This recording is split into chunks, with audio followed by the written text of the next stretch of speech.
Hello friends, पिछले video में हमने बीएड फर्स्ट ईयर का सेकंड पेपर का फर्स्ट यूनिट डिस्कस कर लिया है। इस वीडियो में सेकंड यूनिट की बात करेंगे जिसका नाम है विषय व चुनौतियाँ। बाकी सभी यूनिट्स को एक साथ देखने के लिए आप प्लेलिस्ट ऑप्शन पर जाइए। प्लेलिस्ट में आपको कंप्लीट पेपर के यूनिट वाइज नोट्स, वहाँ पर नोट्स के वीडियोज़ वहाँ पर मिल जाएंगे। आइए दोस्तों शुरू करते हैं। सबसे पहला महत्वपूर्ण टॉपिक आता है हाशियाकरण की बात करते हैं। आप कॉपियों के जिन पन्नों पर लिखते हैं उनकी बाईं ओर खाली जगह होती है। स्क्रीन पर आप जो नोट्स लिखे हुए दिख रहे हैं इनमें भी दोस्तों यहाँ पर जो बाईं ओर आप यहाँ पर खाली जगह देख रहे हैं ये हाशिया है, यानी कि किनारा जहाँ पर कुछ भी नहीं लिखते हैं। आमतौर पर कुछ नहीं लिखा जाता है। कुछ ऐसा ही समाज में भी होता है। हाशिया का मतलब होता है जिसे किनारे पर ढकेल दिया गया हो। ऐसे में वह व्यक्ति चीज़ों के केंद्र में नहीं रहता है, यानी कि समाज के जो भी कार्यकलाप होते रहते हैं उनके केंद्र में नहीं रहता है।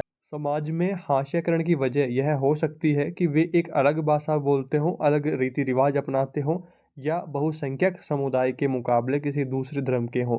तो अगर आपका अलग धर्म है या फिर आप अलग भाषा बोलते हैं, रीति रिवाज अलग अपनाते हैं, तब ऐसे केसेस में हो सकता है कि हाशियाकरण वहाँ पर देखने को मिले और आप एक समुदाय से हट करके अलग वहाँ पर दिखें।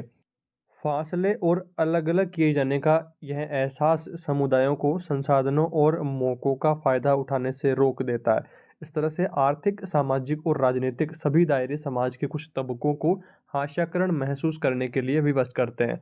अब देखिए, हाशियाकरण की बात हम एक लाइन में भी डिफ़ाइन कर सकते थे, बट इतनी जो लैंग्वेज लिखने की वजह थी, वो वजह ये थी दोस्तों, आपके एग्ज़ाम में अगर इस तरह का क्वेश्चन आएगा तो बड़ा क्वेश्चन आएगा और आपको दोस्तों उसमें काफ़ी सारा मैटर लिखना पड़ेगा और डिटेल में समझाना पड़ेगा।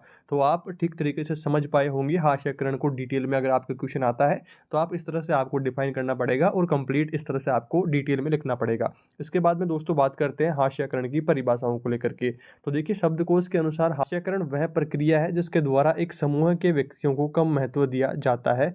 तो हाशियाकरण का शब्दकोश के अनुसार तो ये मतलब है। उसके बाद में वेब जो परिभाषा है उसकी बात करते हैं। हाशियाकरण वह प्रक्रिया जिसमें कोई व्यक्ति समूह को किनारे की ओर ढकेल दिया जाता है तथा उनका महत्व कम आंका जाता है। यह एक सामाजिक अवधारणा है। तो वेब परिभाषा आपको ध्यान रखनी है। इसके बाद में इंसाइक्लोपीडिया के अनुसार हाशियाकरण से अभिप्राय हाशिए पर लाने से है और इस प्रकार केंद्र में स्थित सुविधाओं और शक्तियों से बाहर करना है। यानी कि अगर आप समूह में नहीं रहेंगे, समूह से हट करके रहेंगे, समूह से आपका कोई लेना देना नहीं रहेगा, तो समूह में जो जो सुविधाएं हैं वो आप तक नहीं पहुंच पाएंगी, उनमें आपको फिर महत्व नहीं दिया जाएगा। उनकी सुख सुविधाएं, उनकी जो शक्तियां हैं उनसे आपको बाहर कर दिया जाएगा। तो इस तरह से आपको हाशिए को डिफाइन करना है। तो इस तरह से दोस्तों हाशियाकरण टॉपिक अगर आपके एग्जाम में आता है तो इस तरह से उसको डिफाइन करना है। इसके बाद में अगला महत्वपूर्ण टॉपिक आता है भारत में क्षेत्र, भाषा, जाति तथा धर्म आधारित विविधताएं किस प्रकार से है। तो सबसे पहले विविधता समझते हैं कि विविधता आखिर होती क्या है।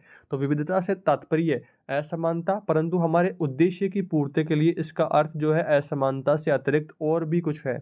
इसका अर्थ है सामूहिक असमानता, अर्थात ऐसी असमानता जिससे एक वर्ग के लोगों को दूसरे वर्ग के लोगों से अलग किया जा सके।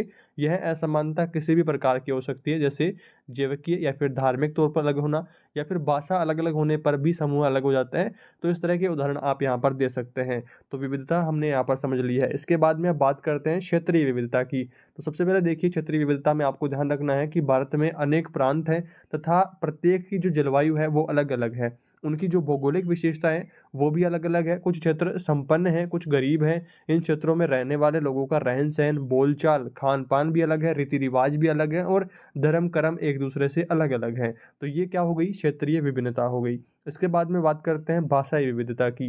तो देखिए, भाषाई विविधता भारत में 1971 ईस्वी की जनगणना में 1652 भाषाएं रिपोर्ट की गई जो मातृभाषा के रूप में बोली जाती है। यह सभी भाषाएं समान रूप से भारत में सब स्थानों पर नहीं बोली जाती। इनमें से कुछ जनजातीय भाषाएं कुल जनसंख्या के 1% से भी कम लोगों द्वारा बोली जाती है। स्पष्ट है कि भारत में कितनी अधिक भाषाई विविधता है, यानी कि भाषाओं के तौर पर भी अलग अलग समूहों में यहाँ पर बटे हुए हैं। अभी आप देखिए, राजस्थान में अलग भाषा बोली जाती है, उधर आप कश्मीर की तरफ जाओगे तो कश्मीर की तरफ अलग भाषा बोली जाएगी।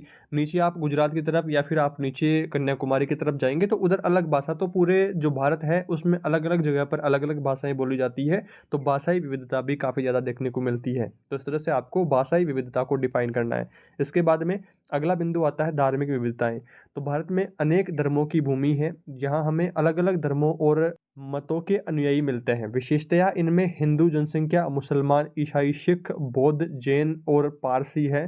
तो ये जो धर्म है ये मुख्य तौर पर है, और कुछ और भी छोटे छोटे धर्म यहाँ पर भारत में पाए जाते हैं। तो इस तरह से दोस्तों धर्मों की विविधता, धार्मिक विविधता भी काफ़ी ज़्यादा देखने को मिलती है।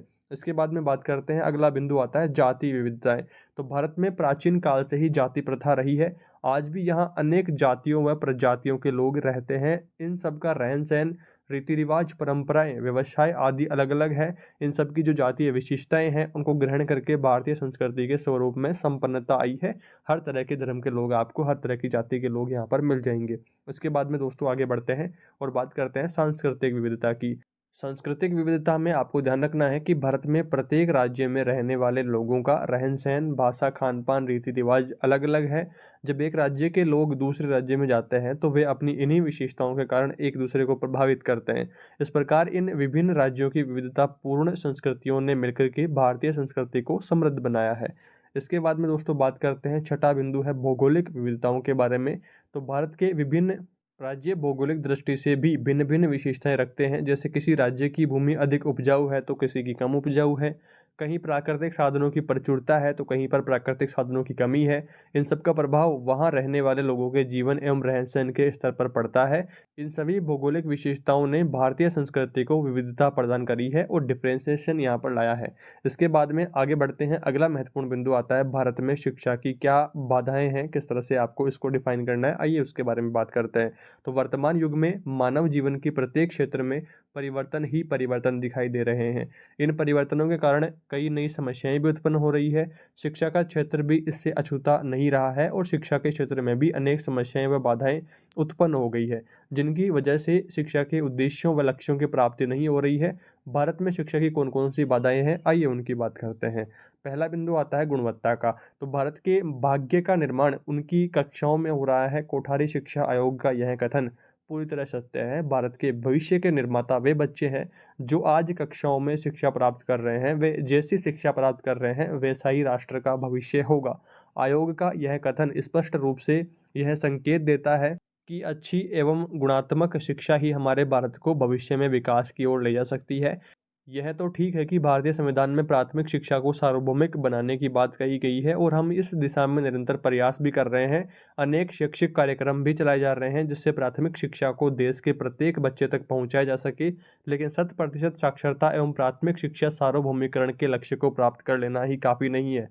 शिक्षा परिमाणात्मक ही नहीं, गुणात्मक दृष्टि से भी उच्च कोटि की हो तभी उसकी सार्थकता है।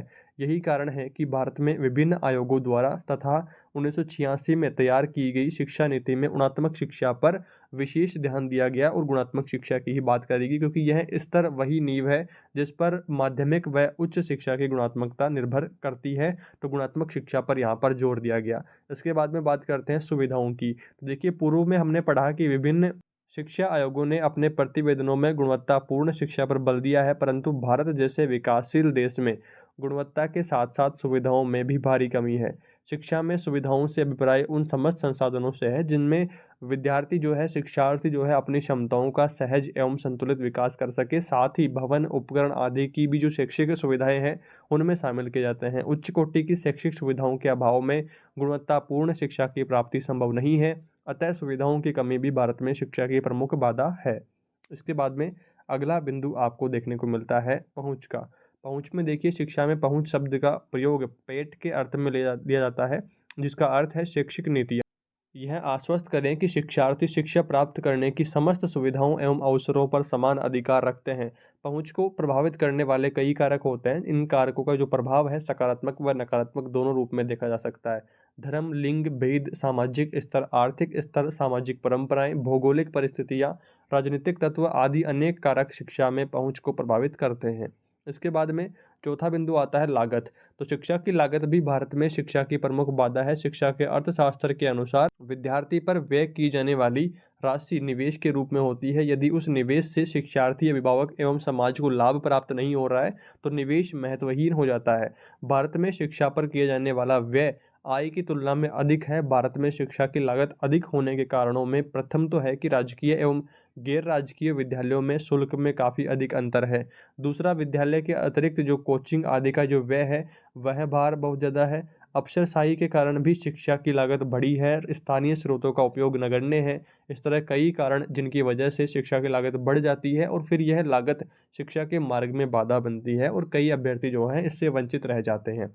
इसके बाद में पांचवा बिंदु है राजनीतिक अनिच्छा। तो भारत विश्व का सबसे बड़ा लोकतंत्र है, यहाँ राजनीति के विभिन्न रूप दिखाई देते हैं। शिक्षा एवं राजनीति के संबंध में शिक्षा के आयामों का सीधा प्रभाव पड़ता है। वर्तमान समय में शिक्षा के प्रति राजनीतिक अनिच्छा की प्रवृत्ति साफ दिखाई देती है। राजनीतिज्ञों के निहित स्वार्थों की वजह से शिक्षा का विकास पिछड़ जाता है। विद्यालयों की संख्या, संसाधनों की उपलब्धता, पाठ्यक्रम, शिक्षा की लागत, गुणवत्ता स्तर आदि पर राजनीतिक इच्छा अनिच्छा का प्रत्यक्ष प्रभाव पड़ता है।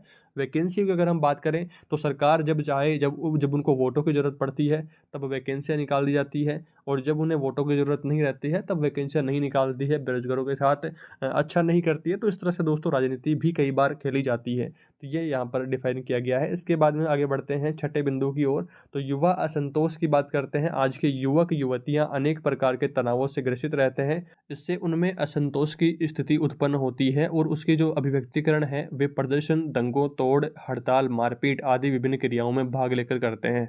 युवक युवतियों में इस प्रकार का तनाव या असंतोष का कारण उनका मौजूदा व्यवस्थाओं से असंतुष्ट होना है। इस प्रकार हम सामान्य अर्थ में युवा असंतोष का अर्थ छात्रों का मौजूदा व्यवस्था से संतुष्ट न होने से लगा सकते हैं। वर्तमान में युवा असंतोष की समस्या एक सामाजिक समस्या के रूप में समाज में व्याप्त है। इसके बाद में सातवां बिंदु है नैतिक संकट, जिसमें देखिए नैतिक संकट दो शब्दों से मिलकर बना है। पहला है नैतिक, जिसका अर्थ है नीति सम्मत प्रयास करना, और संकट का अर्थ है इस प्रयास की प्राप्ति में बाधक भौतिक एवं अभौतिक कारकों से है। तो अतः नैतिक संकट से अभिप्राय नैतिक नियमों में हास की स्थिति से है, जैसे कि सहयोग, शांति, विनम्रता, क्षमा की कमी हो जाना तथा मानसिक संतुष्टि का स्तर निम्न हो जाना तथा भौतिक संतुष्टि के स्तर को उच्चतम रखना। नैतिक संकट के परिणाम स्वरूप शिक्षा के उद्देश्य में भी परिवर्तन दृष्टिगोचर होने लगे हैं। जहां पहले शिक्षा का उद्देश्य मोक्ष प्राप्ति था, वहीं अब यह केवल भौतिक साधनों तक ही सीमित रह गया है, जो कि भारतीय प्राचीन संस्कृति के अनुरूप नहीं है। स्पष्ट है कि नैतिक संकट भी भारत में शिक्षा की एक प्रमुख बाधा रही है। इस तरह से दोस्तों कुछ महत्वपूर्ण बिंदुओं को लेकर के हमने सेकेंड यूनिट में चर्चा करी। उम्मीद करता हूं दोस्तों आपको ठीक तरीके से सारे बिंदु समझ में आए होंगे। दोस्तों कम समय में आपको इतने बिंदु जरूर से याद करने हैं, और अगर आपके पास तैयारी के लिए और समय बचता है तो आप इसके अलावा भी जो यूनिट में टॉपिक दिए गए हैं उनको भी याद कर सकते हैं, बट एटलीस्ट आपको इतना तो याद करना ही है। आई होप दोस्तों आप सारी बातें ठीक तरीके से समझ पाए होंगे। इसका दोस्तों कंप्लीट जो प्लेलिस्ट का लिंक है आपको डिस्क्रिप्शन में मिल जाएगा। साथ ही साथ दोस्तों अगर आपको इसकी PDF डाउनलोड करनी है तो सेकंड पेपर की PDF का लिंक भी मैंने डिस्क्रिप्शन में डाल दिया है। इस वीडियो में इतना ही, जल्दी मिलेंगे अगले यूनिट के साथ। Thanks for watching this video.